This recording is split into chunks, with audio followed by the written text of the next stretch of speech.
देखिए, ये बताइए कि आप 14 अगस्त कैसे मनाती हैं? 14 अगस्त तो पता नहीं, हमें याद ही नहीं हम कैसे मनाते थे किसी दौर में। अब तो लाशें उठाते, अब तो हर जगह बस किसी घर से चीखने चिल्लाने की आवाजें आ रही होती है, पता चल रहा होता है कोई रोड पे मार गया, किसी ने कत्ल कर दिया। बस ये मनाते हैं अब तो, बस अपने हुक्मरान जो उनकी बेहसी जो है ना, उनको उसकी खुशियां मनाते हैं हम कि यहाँ पे भूखे नंगे लोग पड़े हुए खुले आसमान तले और वो घूमते फिर रहे। बस ये मनाते हैं हम, और क्या मनाएंगे इसके अलावा? कौन सी जश्न-ए-आज़ादी की बात कर रहे हो? हाँ, जश्न-ए-आज़ादी वो मना रहे होंगे बेचारे जिनकी रूहें आजाद हो के ना ऊपर पहुंच गई होंगी कि शुक्र खुदा का, अब हम आजाद हो गए तमाम दुखों से, तमाम तकलीफों से।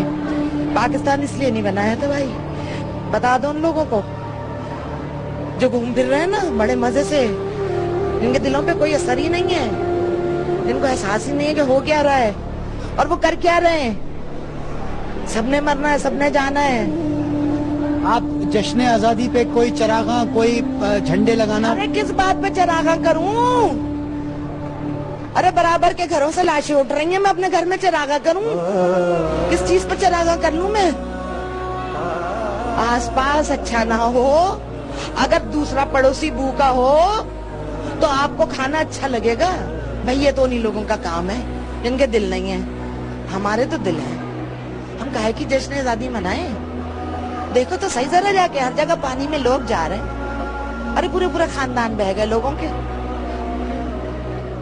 ये कुछ अजीब सी गुफ्तगू कर गई, इसको एडिट कर देना इसको, नो प्रॉब्लम। अब देखिए, कोई अच्छी सी बात कर दें, आप पाकिस्तान जिंदाबाद कह दीजिए।